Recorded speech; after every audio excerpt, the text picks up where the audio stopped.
Hari Om Tat Sat. I am blessed to be here. I see a lot of positive energies in this place. And I also see a lot of Nari Shakti guiding this place, which is very nice.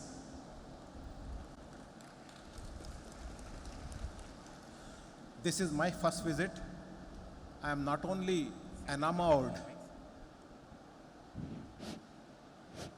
Hello, am I audible? I am not only enamored by this place, but also totally fascinated, because this school is a jewel in the crown. It's a jewel in the crown for the city, for the state, and for the country.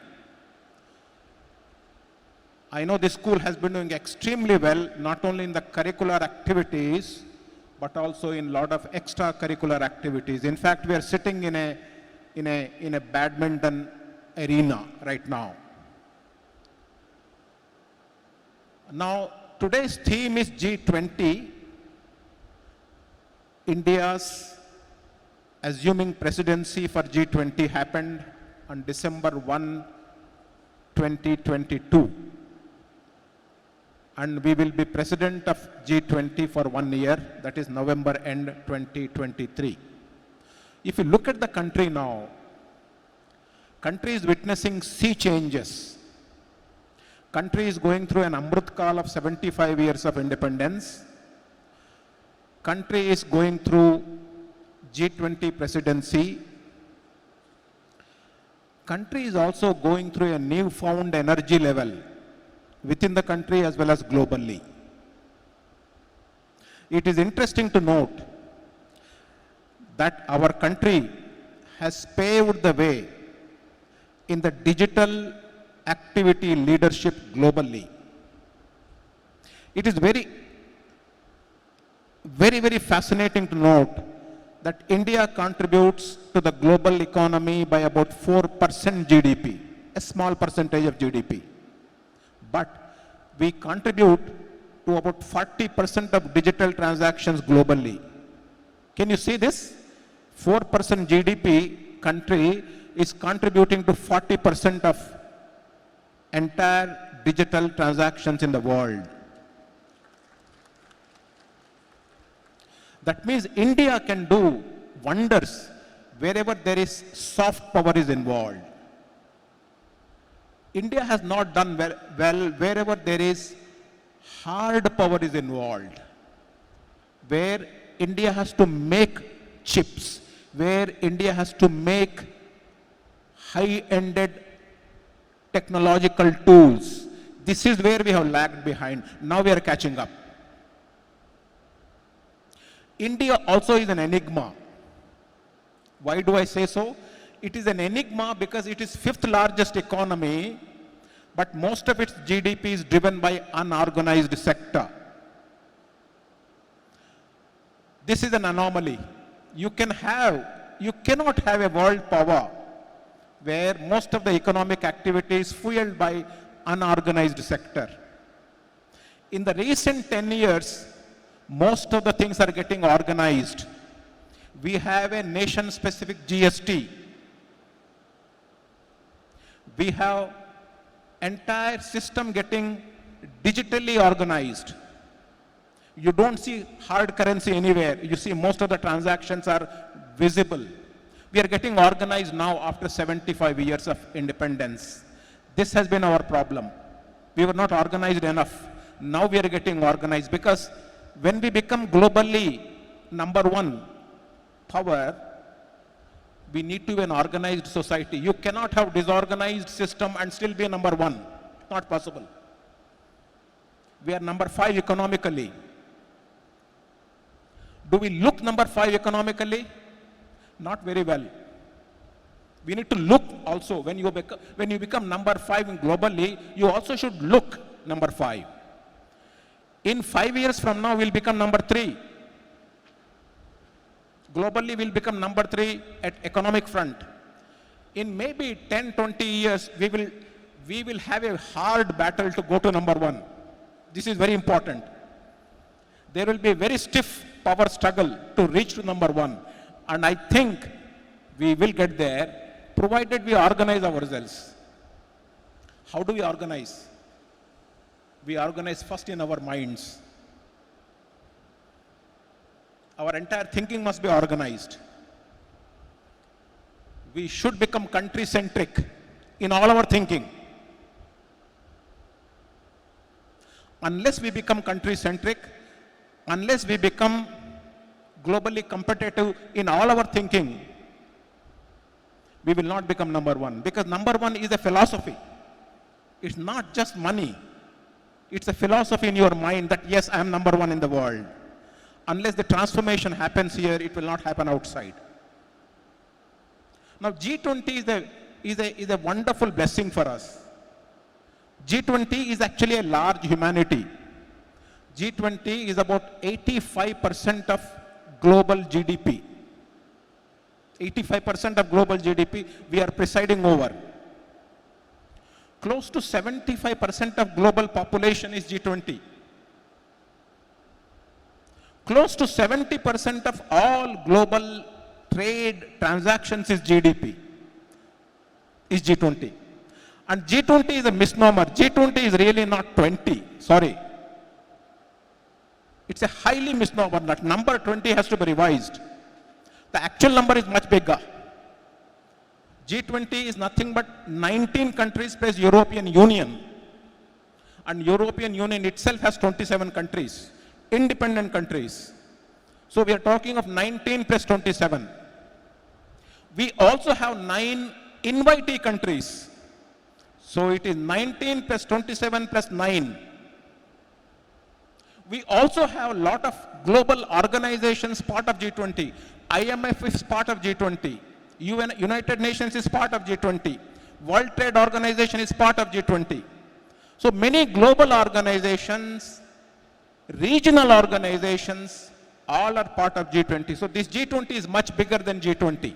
And we are presiding over that. So therefore, this is a wonderful opportunity for India to showcase itself and showcase its power of thinking and also its ability to solve problems which other countries are not able to solve it. There are many interesting problems now that the global society has to solve. The problem that we have to solve now are difficult problems. All easy problems are already solved. Now the difficult problems are to be solved and India has to take a leadership position in that. For example, sustainable developmental goals. This is a difficult problem. For Western countries, it's a very difficult problem for obvious reasons.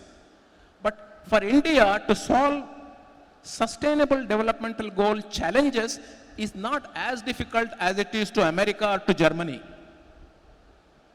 Our lifestyle intrinsically is sustainable lifestyle.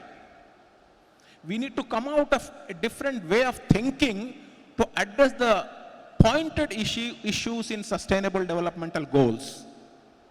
And I think Indian genius can solve some of these very interesting problems. Similarly, bringing technology to the common man is a very interesting challenge. Most of the technology that the Western countries are developing are very, very expensive, unaffordable. Even for most of the Western country population, it is not affordable. When India gets into it, India can solve that problem. India has already solved a good problem of satellite imaging. India produces the best satellite imaging in the world per rupee cost. We give the best quality satellite images. We produce best quality satellites per rupee spent. We have shown it. We have also shown that per dollar spent, India produces the best scientific publications in the world. We have shown that the data is there. Our problem is, our innovation per publication is very low. The innovation that happens, the patenting that happens per publication in science and technology is very low in India. We produce knowledge, but we don't convert the knowledge into technology. We are extremely slow in that. This is where we have to really catch up. And this is where Prime Minister Modi is putting in heavy emphasis in Atmanirbharta. And also do it yourself in India mission. We have to convert our knowledge, our resources into products and processes and wealth. We have to generate wealth. This has not happened for the last 75 years. And this transformation has to happen now. And now you will see that in national education policy, our emphasis is not on the content of the curriculum. Our emphasis is on how to translate content into concepts, concepts into insights, insights into real skills, and real skills into innovation. So far, 75 years of education for us has given us content. It has not given us the real power of that content. We have few IITs, we have few nationally funded institutions, but we need a lot more. 75 years of Indian freedom has actually seen very serious decline on educational institutions within the states. State universities have declined significantly. We need to bring up education in every nook and corner of the country. And education is not simple curriculum, not simple grades, not simple degrees, not simple classroom lecturing. Education is mind refinement. We need to prepare citizens who are enlightened, who can think for the country, who can think coherently for the country, and convert knowledge into processes, products, and wealth for the country. This is important. We have not done that. We have in fact fared very badly in this arena compared to the global systems. So much so that most of our mobile chips are imported from very small countries. Very insignificant countries produce high quality chips. Only now we have realized that this is important. Unless you produce high quality chips, you cannot control communication technology, you cannot control a lot of strategic technologies. There are many areas where somehow we have lost out for the last 60, 70 years. We have lost out precious time. We have to gain, we have to catch up the lost time as well as move ahead further. The coming years, maybe 5, 10, 20, 30 years are extremely crucial for the nation. Because if you look at the Western world, the developed world, most of the Western world is aging. Their average age is increasing. They cannot produce products anymore competitively. In fact, even China is aging. China is also aging now. Average age in China is increasing. India has this sweet spot, time window for about 2 to 3 decades, where our population, average population will still stay young and therefore must stay competitive and must produce high quality education, high quality infrastructure for real production, high quality technology, high quality minds, so that India can serve the needs not only for the country but globally. This window is there for us 10, 20, 30 years. If we make good use of this window, there is absolutely no doubt, strategically as well as politically, we will be #1 country in the world. And I'm pretty sure this Nari Shakti which is sitting here will contribute very heavily for that. Because in the nature of the construction of the universe, the women power have a very special role to play. I'm saying it for a particular reason. The design of biology The design of the construct is such a manner that women power is much more organized than men power, intrinsically. They bring out more positivism than men power do. Men power are more entropic driven. They are driven by more entropy. Women power are more driven by enthalpy. Combination is important, but for the country now, we need to have a lot more women power contributing very effectively for the system. Any developed country, if you look at, women power has contributed very heavily. India is the only fifth largest economy where we have not harnessed the women power effectively even now.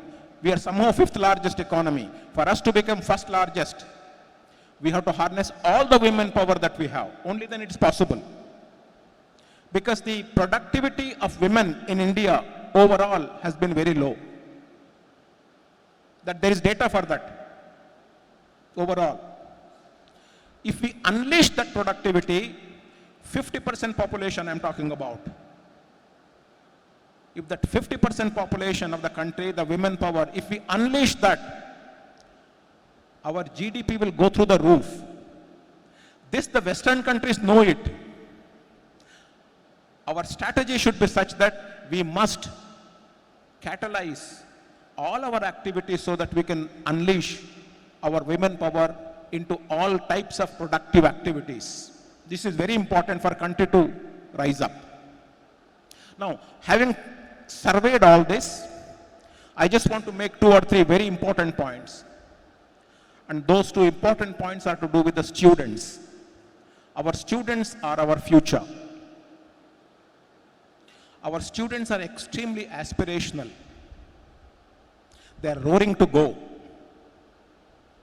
The question is, are we doing enough to meet their aspirations? This question I always ask myself. I will ask this question every day to myself. Are we doing enough? And my answer, emphatic answer is we are not doing enough. As elders, as teachers, as parents, as society, we have not done enough to meet the aspirations of our youth. We have given a broken education system where we have taught them but they have not learned. We have created all kinds of degrees, but there are no commensurate jobs.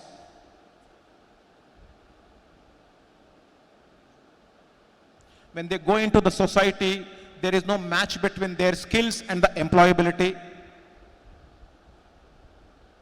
So for the last 60, 70 years, in some sense, we have produced products which are not globally competitive. Even our best engineers cannot make processes and products.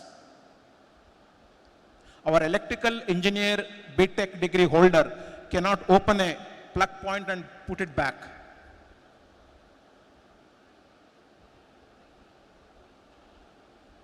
We have produced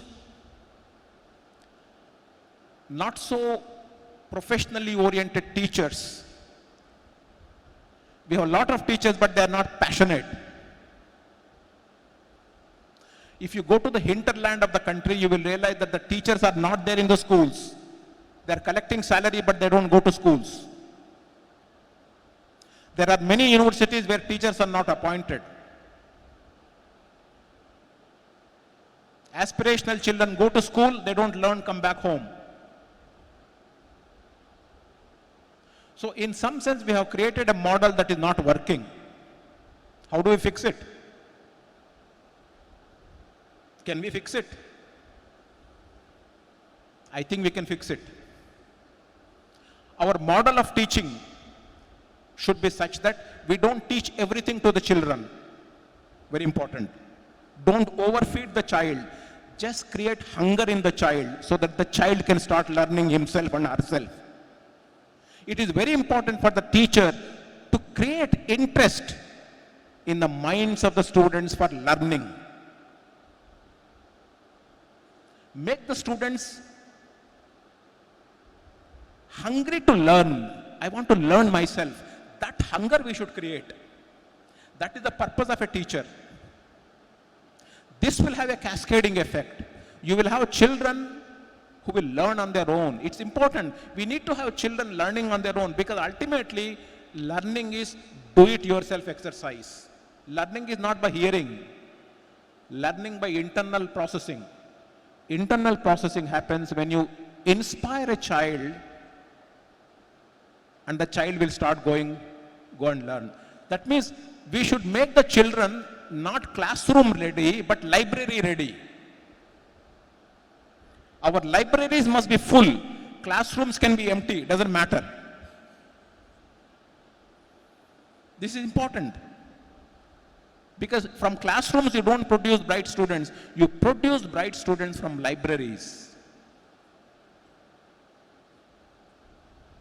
where the child will start thinking about what to do with himself or herself. That began happening in COVID period, if you notice. Children were left to themselves, and actually they started learning online. They took additional courses on their own. They learned some skills. This churning happened. This is the churning that we should create even in such systems.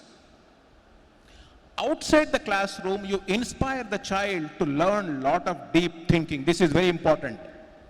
In the classroom, there will be some sensitization, but real learning does not happen in the classroom. Most important achievers in the world, Mahatma Gandhi, Albert Einstein, Michael Faraday, Ramana Maharshi, Socrates, Darwin, they were not school products. They did on their own. They learned whatever they learned in the schools, but whatever else they did, path making, paradigm shifting, what they did not because of their schooling, but because they wanted to do on their own. Bill Gates, he was a college dropout. Most of the school toppers end up making fat salary for themselves, become famous for themselves. They don't contribute too much to the society. I'm sorry I have to say it. Most of the classroom toppers, college toppers, the ones who do for society are outside the system. They are outliers. They are not school products. They are their own products. We should create such minds. This is very important. Teacher has to shake up the students' minds. Teachers have to say, go find out yourself. Learn yourself. Come back and ask me. Therefore, our teachers should never overfeed the children. Never overfeed the child. Overfeeding leads to diseases. Starve the child a little bit. Let the child feel hungry. Hungry children who are eating because they are hungry, are healthier children. We need to create that in our knowledge domain also. Create so much hunger in them for learning that they will go and learn on their own. They will discover a lot of new things. This is very important. We have not done this. Some of us are here because of that one teacher. Somewhere we were ignited by that one teacher. Can you become that one teacher? Can you? I think this is important. Identify the backbenchers also. In fact, you start teaching in the class from the backbench, because backbenchers need a lot of support. You stand from the other side and start teaching. This is what I used to do. Front benchers will manage anyway. They don't need you. Middle benchers will learn by looking here and there. Go to the back bench, handhold them, instigate them, inspire them, bring them out. If we start doing that, you will see a different type of model coming. And this is important for the country. We should do it from village onwards. There are actually now, there is data to suggest that in Indian village systems, in the hinterland of the country, there is a lot of talent hidden. There is data for this. There are Ramanujams in hinterland. We are not discovering them. We have to have methods to discover these people. In metropolitan cities, we will discover. But then that's not too much of a use for the country of our size. We should discover from hinterland, which is where a lot of India is hidden. Imagine them waking up. We will be number one in no time. We have not started using our spare tires yet. We have plenty of spare tires. 50% of population, women power, we have not used. Most of our hinterland has not been tapped because they don't have education. Only now NEP is talking about it. There are a lot of downtrodden groups in the country who have no access to education. Just 2 minutes. Who have no access to education for decades. They really don't know the history of the country. We have not even written the history of our country properly. We have borrowed somebody's version. Our students do not know the history of Hyderabad itself. Many students don't know. Many students don't know our deep history. 5,000 years of history, nobody taught us. We have not written books. We have not converted our knowledge into palatable, into understandable concepts. India has discovered a lot of things, but nobody taught us. Even now we are not teaching. That says that we really have not used our power completely. Maybe the nature wants us to use this power when required. Maybe this is the time now. The time has come. The world needs us, and we have to do it. And we have to do it at our level. Individual, each of us have to do it. Each of us have our own roles cut out. And each of us have to spend time thinking about it every day. And you should also tell our students, I tell my own students, every day spend some time in total isolation for 10-15 minutes. Just meditate. Cut off yourself from the rest of the world for 10 minutes every day. Sit in a corner, just meditate about what this whole universe is all about, what you are, what is your connect with the rest of the world, how do we do it, how do we improve it. Ask oneself, am I doing myself right? Is my moral compass right? Am I learning good things in life? Am I doing good things to my surroundings, to my neighbors? I think these things we should ask. Our children should spend every day a few minutes asking these questions. I think they will wake up, because they will get some answers with which they will not be happy. And then the waking up happens. And that waking up will wake up India. That has just begun happening now. For the last 70 years, we were in slumber. We have to come out of that. So therefore, we have a lot of responsibility in the coming 5, 10, 20 years. If we miss this bus, we have missed forever. Because other countries are waiting to take over our spot. It's a very competitive race. There are other countries ready to come and sit in our chair. Therefore, we must essentially make sure that our preeminence is not lost, and we climb up. We go to number 3, we go to number 1, and really become number 1 in every which way. Not just look like number 1, but behave like number 1. Physically, mentally, and spiritually. And I think these are the places where we should begin making those changes.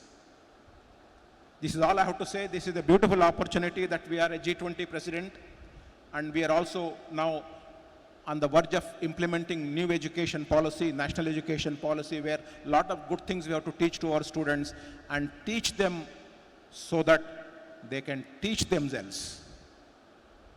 Don't teach them because you want to teach them. Teach them because they can teach themselves. This model is very important. Don't make them dependent on you. Please don't. Make them independent of you. Give them freedom. Make them so adventurous that they are independent of you and they can surpass you. This model is required for the entire country, and this we should do extremely well. Thank you very much. I'm really happy to be part of this celebration. Namaste.